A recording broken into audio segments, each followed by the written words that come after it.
Salam Media Sriwijaya.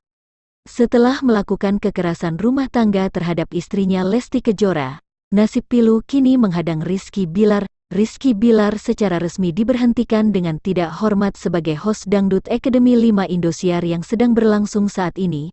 Pengumuman ini disampaikan oleh para host Dangdut Academy 5 Indosiar lainnya, yaitu Ruben Onsu, Irfan Hakim, dan Ramzy, Selasa tanggal 5 Oktober tahun 2022 malam. Dalam tayangan yang disampaikan host Dangdut Academy 5 Indosiar, mereka menyampaikan pemberhentian Rizky Bilar dengan alasan yang cukup kuat.